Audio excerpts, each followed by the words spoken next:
Good morning बच्चों। एक बार फिर से पावन की इतिहास की कक्षा में आप सभी का स्वागत है।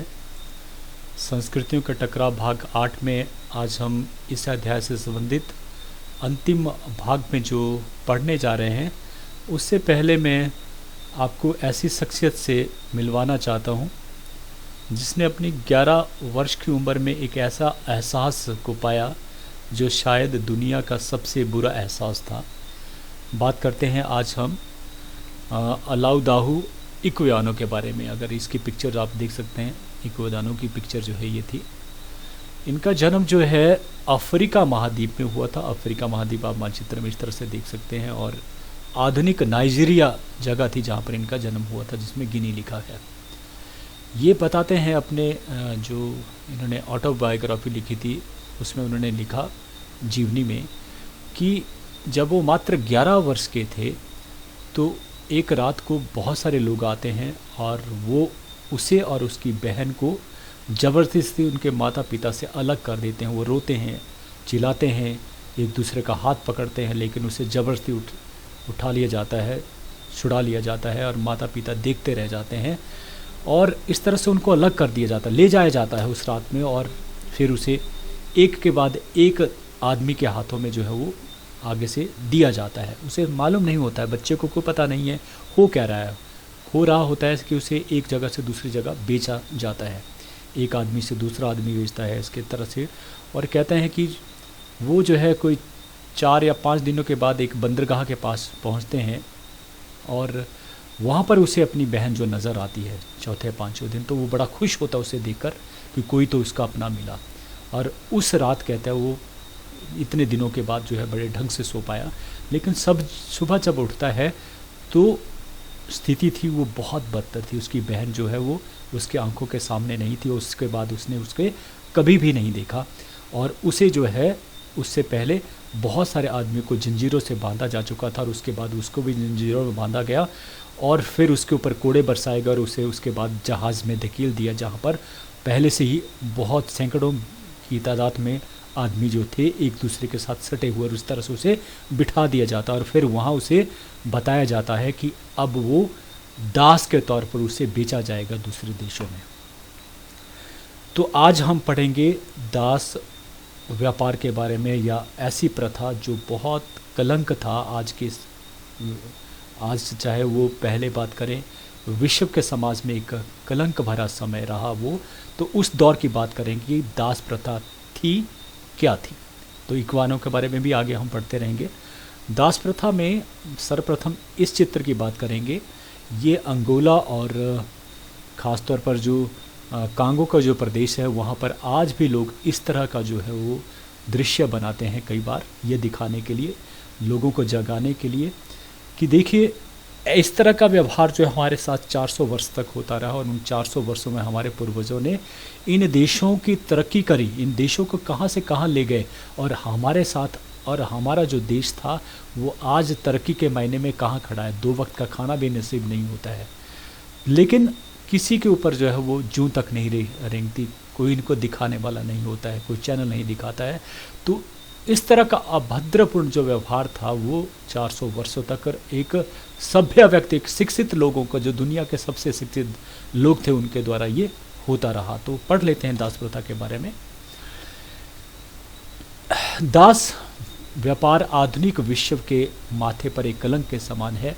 कहते हैं कि 15वीं और 16वीं शताब्दी के मध्य में ये जो प्रथा थी, दास व्यापार की जो प्रथा थी, ये पूरे यूरोप, उत्तरी और दक्षिणी अमेरिका में फैल चुकी थी, जो आज के परिदृश्य में सबसे विकसित देशों की श्रेणी में आते हैं। तो यहाँ पर ये व्यवस्था स्थापित हो चुकी थी 15वीं और 16वीं शताब्दी में। उसके बाद 17वीं और 18वीं शताब्दी का जो समय था, उस समय ये सबसे उच्चतम शिखर के ऊपर थी। मतलब सबसे ज़्यादा दास उस समय पकड़े गए और उनको बेचा गया। मंडियों में भाव के, कीमतों के, जिस प्रकार सब्जियां बेची जाती थी उस प्रकार से इन्हें भी बेचा गया चीज़ों की तरह। इन दासों पर जो भी अत्याचार हुए उनके बारे में वर्णन किया जा सकता, शब्दों में वर्णन नहीं किया जा सकता। पश्चिमी सभ्यता के विकास में दास प्रथा की विशिष्ट भूमिका। पश्चिमी सभ्यता के विकास के इतिहास में दास प्रथा ने विशिष्ट भूमिका अदा की है। किसी अन्य सभ्यता के विकास में दासों ने संभवतः इतना बड़ा योगदान नहीं दिया है, और न ही दासता के नाम पर मनुष्य का मनुष्य के द्वारा इतना व्यापक तौर पर शोषण और उत्पीड़न ऐसा भी देखने को नहीं मिलता है संसार भर की सभ्यताओं में, जो कि पश्चिमी सभ्यता में इस प्रकार का एग्जाम्पल है।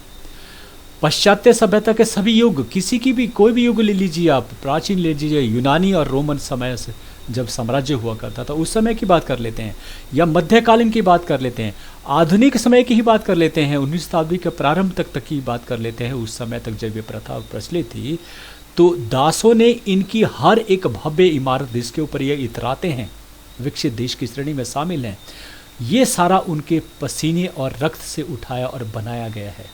किसके? इन दासों के, जिसकी बात ये देश कभी नहीं करते हैं।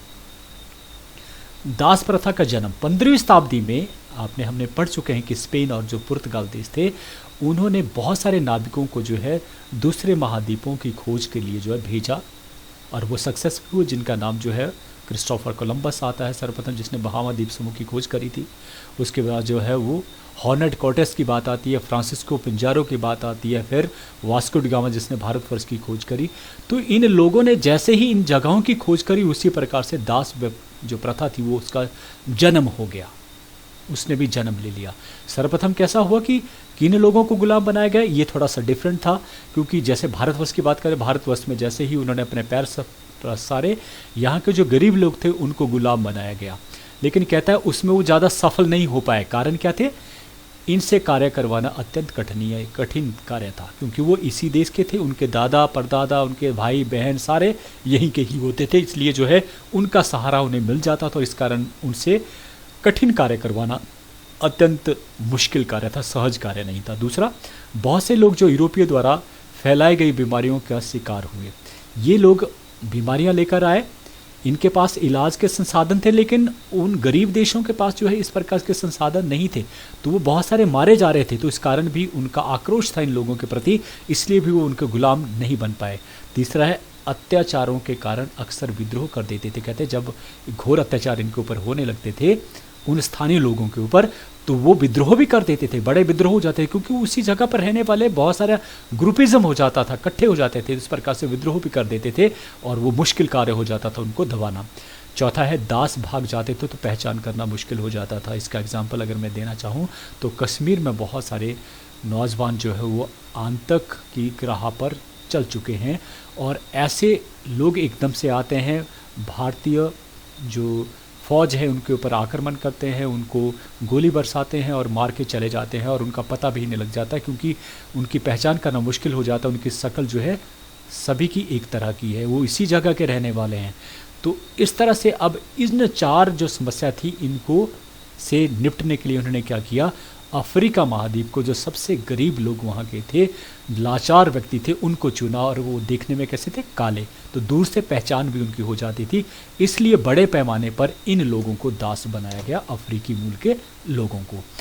अब यहाँ पर 17वीं और 18वीं शताब्दी में जब ये अपने सबसे चरम स्तर पर थी, माना जाता है कि उस समय अमेरिका में कैलिफोर्निया में सर्वप्रथम जो है सोने के चिन्ह मिले थे। सोना बहुमूल्य धातु है जिसको हर कोई पाना चाहता है, तो इन लोगों में अब उस सोने को पाने के लिए जो है वो होड़ लगी थी, मची थी, इस कारण उनको उन खाद्यान्नों में, उन खानों में काम करने के लिए बहुत सारे लोगों के काम करने की आवश्यकता थी, जिन्होंने दासों के द्वारा पूरी हो सकती। तो इसलिए जो है जहाज़ों में भरकर दासों को लाया जाता था, 4 से 6 सप्ताह यूरोप से पहुंचने में लग जाते थे।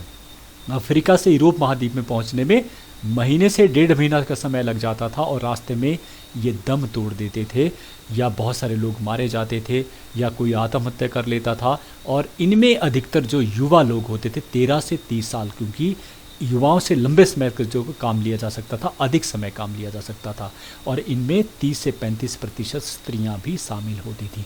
अब इक्वानो कहता है कि उसे जिस जहाज़ में ले जाया गया था वो इस तरह का बयान करता है कि देखेंगे आप यहाँ पे सामान रखा गया है जहाज़ में, लेकिन इस जगह के ऊपर आप देखेंगे यहाँ पर आदमियों को रखा गया, ये वही दास थे। अगर इसका बड़ा रूप देखेंगे तो ये दिखाया गया है इतनी जगह के ऊपर एक से दूसरा सटा हुआ व्यक्ति। अगर इसकी मैं जो है आपकी तुलना करूं तो आज अगर आप कभी जो है रास्ते पे जा रहे हो, सड़क पे जा रहे हो, तो मुर्गे की जो गाड़ी है, जो चिकन की गाड़ी होती है, जो बेचने के लिए ले जा रहे होते हैं, ठीक इसी तरह का दृश्य आपको देखने को मिलता है। ये अलग बात है कि वो बोल नहीं पाते हैं, अगर उनके पास भाषा होती तो शायद वो भी कहते कि भाई हमें थोड़ा सा इज्जत से ले जाओ, हमारा भी दम घुट रहा है। तो ये इन लोगों का दम घुट जाता था, सांस कम मिलती थी, खाना कम मिलता था, पानी कम मिलता था, और इस स्थिति में इसी तरह से बैठे उनको ले जाया जाता। तो सोचिए, बहुत सारे दम तोड़ देते थे। तो इनमें से बहुत सारे लोग जो है वो मरना पसंद कर। इक्वानो कहता है कि ऐसा महसूस होने लगा था एक समय कि इससे बदतर है कि मैं खुद मर जाऊं। लेकिन कहते हैं इनके हाथ बंधे होते थे, गला भी दबाएं तो किस तरह से। कहता है इनके जो दो साथी थे वो भागने में सफल हो गए और उन्होंने भागते हुए छलांग लगा दी समुद्र में। उनको मालूम था कि वो मौत हो जाएगी, लेकिन फिर भी उन्होंने उस जीने से बेहतर मौत को अपनाया। तो सोच सकते हैं उनके जीवन क्या होगा, किस तरह की अमानवीय व्यवहार उन लोगों के साथ हो रहा होगा। उससे ज़्यादा वो मरना पसंद कर रहे थे। तो ये स्थिति जो है दासों की उस समय थी, दासों का जीवन। अब उन्हें जैसे इक्वानो को ले जाया गया और उसको ब्राज़ील में सर्वप्रथम जो बेचा गया था, तो उनसे 14 से 16 घंटे काम लिया जाता था। सोचिए अब 14 से 16, 24 घंटों में 14 से 16 घंटे काम लिया जाता था। जंजीरों में बांध के रखा जाता था, शरीर पर कोड़ों की मार पड़ती थी, अगर नींद भी आ जाए तो कोड़ों की मार पड़ती थी। और सभी को जो है भरपेट भोजन नहीं मिलता था, शरीर पर नाम मात्र के कपड़े होते थे और नंगे बदन के ऊपर कोड़े खाना। सोचिए क्या जिंदगी थी उनके बारे में। वे शादी नहीं कर सकते थे, हर प्रकार के अधिकारों से वंचित होते थे, धर्म नाम की चीज़ उनके जीवन में नहीं थी।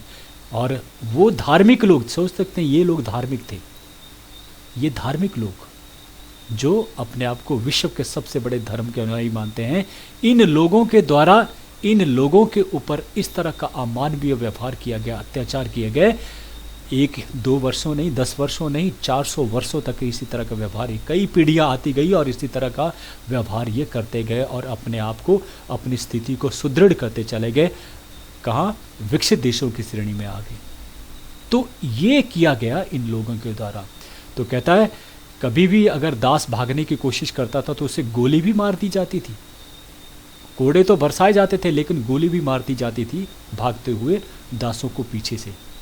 लेकिन ये सभी कार्य जो है सरकारों के बीच में होते रहे, राजाओं के राज के बीच में किसी ने किसी प्रकार का जो है वो इसके ऊपर प्रतिबंध नहीं लगा 400 वर्षों तक। दास व्यापार के प्रभाव क्या पड़े? सर्वप्रथम अफ्रीका के ऊपर विनाशकारी प्रभाव सिद्ध हुआ। कि सोचिए भारतवर्ष से आज बहुत सारे युवा हैं और हम बहुत इतराते हैं, बहुत बताते हैं कि हमारे इतने युवा हैं। मतलब युवा होने का मतलब है कि हमारा देश प्रोग्रेस करेगा, तरक्की करेगा इनके जो श्रम है उसके बलबूते पर। जिन देशों से 13 से 30 वर्ष के व्यक्तियों को ले जाया गया, उन देशों की स्थिति क्या है? और वो बदतर स्थिति आज अगर है तो किसके कारण रही? इन लोगों के कारण। वहाँ से इन युवाओं को लेगा जो अपने देश के लिए कार्य कर सकते थे, वो किसी दूसरे देशों के लिए जो है वो मर मिट गए, अपना खून बहा दिया, पसीना बहा दिया और उन लोगों को विकासशील से विकसित देशों की श्रेणी में लेकर चले गए। कौन? यही दास लोग। तो किसके ऊपर? अफ्रीका के ऊपर विनाशकारी प्रभाव, जिसका प्रभाव आज भी है। आज भी ये लोग जो है गरीब देशों में शुमार है। किस वजह के कारण? कि इनके लोगों, इनके जो पूर्वज थे उनके साथ इस तरह का अमानवीय व्यवहार किया गया, उनको ले जाया गया। तो इस प्रकार से दूसरा प्रभाव, दासों का जीवन नरक के समान, मृत्यु ही दुखों की निजात दिलाती थी, जिसके बारे में बात कर चुका हूँ। तीसरा है दास व्यापार यूरोपियों के लिए वरदान सिद्ध हुआ। भाई वरदान सिद्ध हुआ, लोग माला माल हो गए, विकासशील से विकसित देश बन गए। तो किसके लिए? यूरोपीय देश जो है वो वरदान सिद्ध हो गया। मानवतावाद का गहरा धक्का लगा। मानवतावाद का मतलब हुआ कि मानव की इंपॉर्टेंस समझना और उसकी भलाई के लिए कार्य करना, उसकी स्थिति को और सुदृढ़ करना, अच्छी बनाना, वो है मानवतावाद।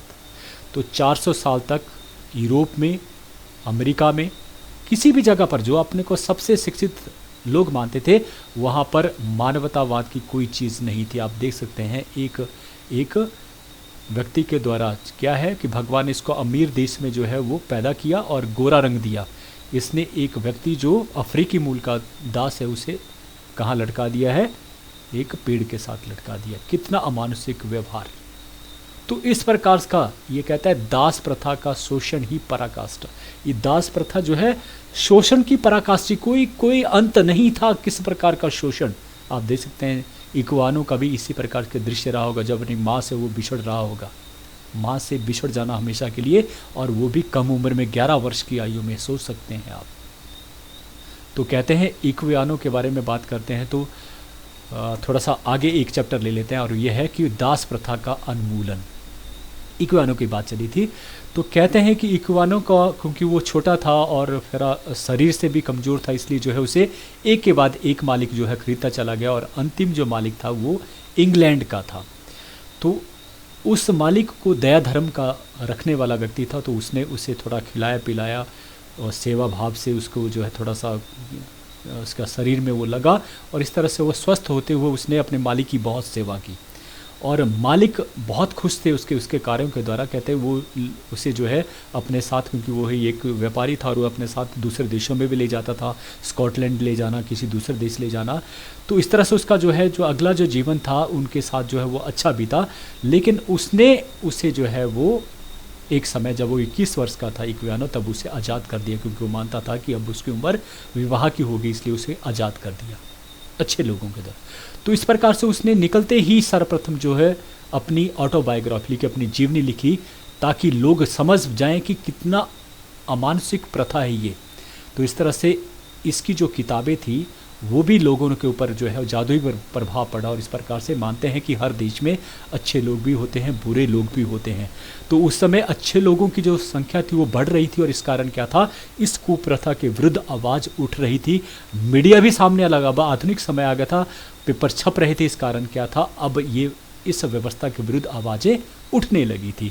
तो इस कारण अब इसने रंग लाई ये व्यवस्था, और इस कारण डेनमार्क ने सर्वप्रथम 1803 ईस्वी में, ब्रिटेन ने 1807 ईस्वी में, फ्रांस ने 1814 ईस्वी में, प्रारंभिक तौर पर पूरी तरह से ख़त्म नहीं हो पाई। 1817 ईस्वी में नीदरलैंड में, 1845 ईस्वी में स्पेन ने, और फ्रांस ने पूरी तरह से ख़त्म किया 1848 ईस्वी में। अमेरिका ने 1865, और अमेरिका की बात जब भी होती है तो वहाँ के राष्ट्रपति अब्राहम लिंकन का नाम, जो एक गरीब परिवार से, गरीब किसान के बच्चे थे, उनके द्वारा इस प्रथा का उन्मूलन किया गया। क्यूबा ने 1886 ईस्वी में, ब्राज़ील ने 1888 ईस्वी में, और भारत में 1846, क्योंकि उस समय ब्रिटिश शासन था, तो 1846 ईस्वी में इस प्रथा को बंद कर दिया गया। कहते हैं दास प्रथा का उन्मूलन निस्संदेह एक नए युग का सूत्रपात था, जिसने मानवतावाद की भावना को बल दिया। मानवतावाद क्या होता है कि वो व्यवस्था जिसमें मानव की भलाई के बारे में सोचना, कि परलोक की अपेक्षा इस लोक को ज़्यादा अहमियत देना, कि मरने के बाद नहीं स्वर्ग नरक की बात करना यहीं पर धरा पर ही स्वर्ग और नरक बनाना, किसके लिए, आदमी के लिए। तो उन्होंने स्वर्ग को अपनाया, पश्चिमी देशों ने स्वर्ग को अपनाया, लेकिन इन स्वर्गों को बनाने से पहले की बात करते हैं तो स्वर्ग बने इन लोगों के परिश्रम के कारण। लेकिन उन्होंने अब नए जो लोग थे, जो अच्छे लोग थे, उन्होंने मानवतावाद को चुना कि व्यक्ति के लिए ही कार्य करना, वो अच्छा जीवन जिए। इसीलिए तो हमारे बच्चे जब यूरोप में चले जाते हैं वो कभी वापस नहीं आ जाते हैं। उनको मालूम है कि हमारे देश में यहाँ पर क्या स्थितियाँ हैं और उन देशों में क्या स्थिति। उन्होंने सचमुच स्वर्ग क्रिएट किए हैं अपने इसी धरा के ऊपर, और हम बात करते हैं 7 आसमान के बाद है या मरने के पश्चात स्वर्ग है। तो आज भी मानवतावाद की जो परिदृश्य भारतवर्ष में कम ही देखने को मिलता है, जबकि इन देशों में ये आ चुका। अब बात करते हैं मानचित्र के संदर्भ में, और 5 नंबर का ये जो प्रश्न आता है बहुत ईजी होता है, बहुत आसान होता है। सिर्फ दिमाग में थोड़ा सा, अगर मैं आपको 5 मिनट दे रहा हूँ, देखना, मैं दावे के साथ कहता हूँ कि 5 मिनट में आपको सारा याद हो जाएगा कैसे आपने करना है। आज हम जो कर रहे हैं वो इसी से संदर्भ में, अफ्रीका महाद्वीप में दास प्राप्ति स्थल, और इतना इम्पोर्टेंट है कि किसी न किसी सीरीज़ में ये आता ही है। कई बार हर वर्ष रिपीट होता था, कई बार दूसरे साल तो आता ही आता है। तो अफ्रीका महाद्वीप में दास प्राप्ति स्थल के बारे में आज हम पढ़ेंगे। आपको इस तरह का मानचित्र आता है करने के लिए, बिल्कुल ब्लैंक होता है। अगर अफ्रीका महाद्वीप का ये देखें हम, तो ये अफ्रीका महाद्वीप और इसके बीच में ये नीला सा हिस्सा है, ये विक्टोरिया झील है, वहाँ की सबसे बड़ी प्राकृतिक झील है। ये मेडागास्कर से भारतवर्ष के साथ ही एक देश आता है जिसका नाम श्रीलंका है, यहाँ पर मेडागास्कर आता है, तो याद आपने रखना है इस तरह से, ठीक है। अब आता है ये इसका मुंह मानते हैं, देखिए मुंह की तरह ही है, यहाँ पर अंदर तक जो घुसा है दरिया समुद्र। तो यहीं से हम शुरुआत करेंगे। पहली जो रेखा है वो इस तरह से हम जो लगाएंगे, ये पहला जो जगह है जहाँ से दास प्राप्त किए जाते थे, ये इस जगह का नाम है गोरी। बिल्कुल आसान है, हिंदी में शब्द है गोरी, ठीक है। अब दूसरा यहाँ पर लगाएंगे और इस जगह का नाम है, इस जगह का नाम है सेनेगामिया, याद रखना है सेनेगामिया। बार बार कर्सर जो है फेड हो रहा है, सेनेगामिया। तीसरा जो है यहाँ पर ये जो जगह है इसका नाम है सिमरालोन, याद रखना है ये सिमरालोन। और एक और हम लगाएंगे यहाँ पर, और इस जगह का नाम है अल्मीरा, याद रखना ये अल्मीरा। यहाँ पे गोरी, यहाँ पे सेनेगामिया, यहाँ पे सिमरालोन और यहाँ पर अल्मीरा। याद हो गए चारों नाम, उल्टा चलते हैं, अल्मीरा, सिमरालोन, सेनेगामिया और गोरी। दो नाम बिल्कुल इजी हमारे लिए क्योंकि हम हिंदी भाषी हैं, गोरी और अल्मीरा। ये गोरी और ये अल्मीरा, यहाँ पर दो हैं, स से ही है, ये है सेनेगामिया और ये सिमरालोन, सेनेगामिया सिमरालोन, सेनेगामिया सिमरालोन। तो गोरी, सेनेगामिया, सिमरालोन और अल्मीरा, ये चार आपको याद हो गए होंगे, मुझे पता है। अब चलते हैं आगे। अब हम यहाँ से और यहाँ तक एक रेखा जो है लगाएंगे और इसे कहेंगे इबोलैंड, याद रखना इसका नाम है इबोलैंड, इबोलैंड। अब इसके बाद हम थोड़ा और आगे बढ़ते हैं। अगर देखेंगे ये दो जो उभरे हुए जगह हैं, अगर एक जगह का निशान यहाँ दे दूँ मैं, एक को निशान यहाँ दे दूँ, फिर एक तीसरा निशान लगाऊंगा, यहाँ से अगर मैं ऊपर की तरफ इस तरफ को अगर लेता हूँ तो इसका आधा हिस्सा पड़ जाता है यहाँ पर। तो मैंने क्या करता हूँ, यहाँ से जाता हूँ, यहाँ आधे हिस्से तक ले जाता हूँ, फिर नीचे आ जाता हूँ इस तरह से गोल करते हुए, और फिर जब यहाँ विक्टोरिया झील के सामने पड़ जाता हूँ तो इस जगह से फिर मैंने 3 की तरह इस तरह से लेता हूँ और फिर मिल जाता हूँ, 3 के बाद यहाँ मिल जाता हूँ। तो इस तरह से गया, ऐसे ऐसे ऐसे और इस तरह से ऐसे मिल गया। तो ये जो जगह है देखेंगे इस तरह से और ऐसे इस तरह से। तो ये जगह जो है दो नाम आते हैं यहाँ पे, कांगो और यहाँ पर अंगोला, कांगो और अंगोला, इबोलैंड, कांगो, अंगोला, इबोलैंड, कांगो, अंगोला। ये 3 नाम और ऐड हो गए, 4 नाम हमने पहले याद कर लिया, अब 3 और हो गए। उल्टा चलते हैं, ये अंगोला, ये कांगो, ये इबोलैंड, ये अल्मीरा, यस, ये गोरी, ये सेनेगामिया और ये सिमरालोन। ये इबोलैंड, ये सेनेगामिया, ये सिमरालोन, ये कांगो और ये अंगोला। अब थोड़ा आगे बढ़ते हैं, अब लेते हैं हम विक्टोरिया झील, इसको इस तरह से मिला दिया और यहाँ से जब हम निकलेंगे तो इस तरह से निकलेंगे और इस तरह से निकलने के बाद हम यहाँ मिल जाएंगे। तो इस तरह से ये जो है एक और जगह आ गई जिसका नाम था मोजाम्बिक, याद रखना है मोजाम्बिक, और ये है मेडागास्कर। इसका ये वाला हिस्सा हम काटेंगे तो उसे कहेंगे मेडागास्कर, याद रखना मेडागास्कर, मोजाम्बिक, मोजाम्बिक, मेडागास्कर, यही नाम है, बस इतने नाम आपने याद रखने हैं। देखिए फिर से शुरू करते हैं, गोरी, ठीक है, अल्मीरा, ये सेनेगामिया, ये सिमरालोन, ये क्या है, यस, इबोलैंड, सही है, इबोलैंड, कांगो, अंगोला और ये क्या कहा, मोजाम्बिक, याद रखना मोजाम्बिक, ये क्या है, मेडागास्कर। अब मैं शुरू करूं तो बताऊं ये क्या है, क्या है, बिल्कुल ठीक है, इबोलैंड। ये क्या है, नहीं, ये क्या है, मेडागास्कर। ये क्या है, सही है, मोजाम्बिक। अब चलते एक एक करके हम जो है वो कर लेते हैं। इतने बाद गोरी, ये क्या है, गोरी। अब दूसरा जगह बताते रहेंगे, मैं नाम लिखता रहूँगा, यस, क्या नाम है इसका, बिल्कुल सही है, क्या नाम है, सेनेगामिया।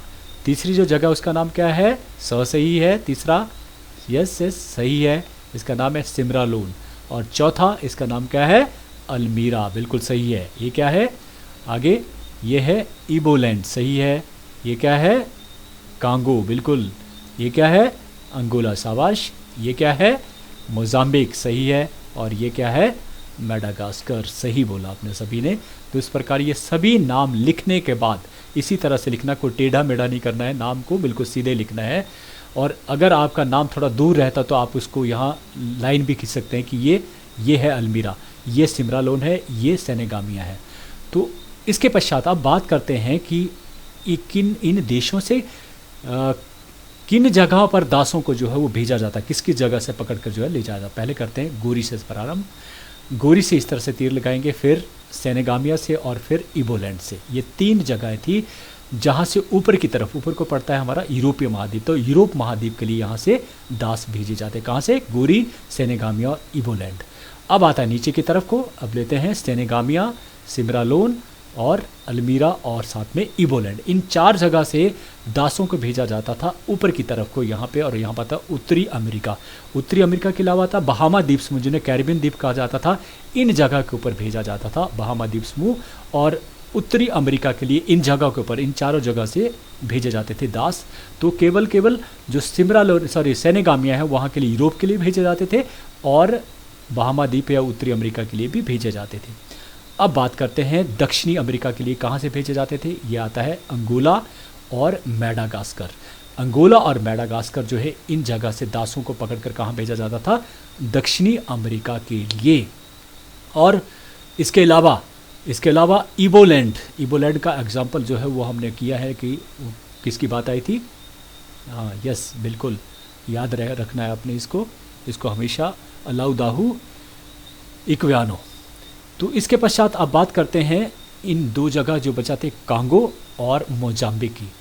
ये 2 जगह बच गई, और यहाँ से जाता था पश्चिमी एशिया के लिए, जिसमें भारत भी शामिल था, या अरब देश शामिल थे, जिसमें संयुक्त अरब अमीरात भी आता है, फिलिस्तीन आता है, टर्की आते हैं। इन देशों को जो है यहाँ से, क्योंकि इन देशों को ये भी गुलाम बनाया गया था जो उपनिवेशवादी देश थे। तो इस तरह से पश्चिमी एशिया के लिए कांगो और मोजाम्बिक आपने याद रखना था। अब इसके अलावा भी बहुत सारी जगह बच जाती है, जैसे कि हमारी ये जगह बच गया, और यहाँ पर अटलांटिक महासागर है, इस साइड को जो है वो हिंद महासागर, इसके बारे में आप जानते हैं।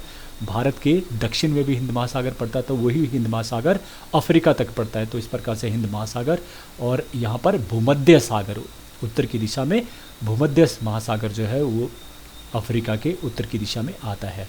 तो पूरब की तरफ आया अटलांटिक, और उसके बाद पश्चिम की तरफ आया अटलांटिक महासागर, पूर्व की तरफ आया हिंद महासागर, और उत्तर की तरफ आया भूमध्य सागर। अब आपने क्या करना है कि इन जगहों के ऊपर, ये जो जगह है ये बताना पड़ेगी, इनके ऊपर आप कलर भी कर सकते हैं। आप मोमी कलर लीजिए, चाहे पेंसिल कलर कीजिए, या फिर अगर आपका कलर नहीं है तो आप क्या कर सकते हैं, जो HP4 होती है, जो काफ़ी मोटा उसका जो सिक्का होता है, उससे आप जो है इससे क्या कर सकते हैं, शेडिंग कर सकते हैं इसको पूरी तरह से। तो एक ही तरह का कलर किया सभी जगह, ग्रीन है तो ग्रीन सभी जगह कलर कर दिया। इन जगह के ऊपर, इस सीमा से बाहर वो कलर नहीं जाना चाहिए। तो इससे क्या होगा, ये मालूम होगा कि इस जगह को जो है, ये जो जगह है किस चीज़ के लिए है। हाँ, एक बॉक्स बने होते हैं आपके मानचित्र में, 3 एक बॉक्स बने होते हैं। एक बॉक्स का काम यहाँ पर हम करेंगे।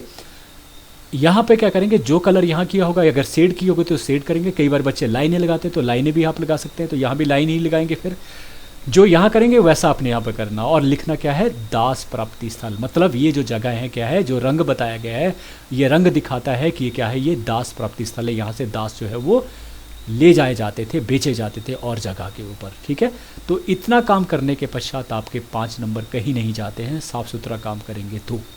फिर इसके अलावा क्या करते हैं कि अंतिम क्वेश्चन होता है, फिर आपने उसके बारे में लिखना भी है, दास व्यापार क्या था उसके बारे में 4-5 लाइनें आप लिखेंगे, बड़ी साफ़ सुथरी लाइनें। और उसके उसी पेज के पास जो है आपने जो है राइट साइड को आपने जो है इस मानचित्र को लगा देना, नथी भी कर देना है। कई बच्चे सबसे लास्ट में कर देते हैं और क्या हो जाता है, वो फट जाता है, फिर उसकी मार्किंग नहीं होती, वो कहीं गुम हो जाता है। तो आपने सबसे अंत में नहीं लगाना, बल्कि जहाँ पे आपने ये काम किया है उसी सीट में, उसी जगह के ऊपर आपने ये लगा देना है। उसी पेज के साथ बांधना है, पूरे पेजों के साथ नहीं बांधना है, क्योंकि फिर वो आपका बंद हो जाता है नहीं तो इस तरह से 5 नंबर आपके कहीं नहीं जाते हैं। तो ये पढ़ा हमने आज दास प्रथा के बारे में, उसके मानचित्र के बारे में। मैंने कोशिश करी कि आप जो है इस मानचित्र को अच्छे से समझ पाए होंगे। मैंने पहली बार जो है नेट पर इस तरह का कार्य किया है, तो हो सकता है थोड़े गलतियाँ भी हो, उसके लिए मैं क्षमा चाहूँगा। अब हर बार मैं जो हमेशा कुछ लाइन लेकर आता हूँ, मेरा मकसद रहता है कि हम सबसे पहले इंसान हों, फिर बात की बात। इस जहाँ की सबसे महंगी चीज़ एहसास, सबसे महंगी चीज़ एहसास, जो दुनिया के हर इंसान के पास नहीं, जो दुनिया के हर इंसान के पास नहीं। बेहतर है हम इंसान हो जाएं, हमारे में एहसास है जो किसी और चीज़ में नहीं है। कोई जानवरों में एहसास नाम की चीज़ नहीं होती है, हम समझ सकते हैं अच्छा या बुरा। और 400 साल तक लोग इस एहसास से दूर रहे कि लोगों के साथ क्या हम कर रहे हैं, क्या व्यवहार हो रहा है। तो ये ज़रूरी है कि इस एहसास के साथ हम जो है आगे आने वाले जीवन को जिए, यही मैं कल्पना करता हूँ। मैं चाहता हूँ मेरा हर एक बच्चा, पढ़ाया हुआ बच्चा, एहसास रखे कि हम क्या हैं, हम इंसान हैं, हमारे में सोचने समझने का जो है भगवान ने दिया है। तो एहसास हो कि हम जो भी करें वो सही करें, अपने माँ बाप को ध्यान में रखते हुए करें, अपने गुरुओं को ध्यान में रखते हुए करें, और जाते हुए हमें यह एहसास ना हो कि हमने दुनिया से विदा ले रहे हैं और हमने बहुत सारे गलत कार्य किए हैं। तो ऐसा एहसास आपके जीवन में कभी ना आए। आप हमेशा खुश रहें, मैं हमेशा यही कामना करता हूँ। और आप मुझे बड़े ध्यान से सुनते हो, उसके लिए आपका बहुत बहुत धन्यवाद। Thank you.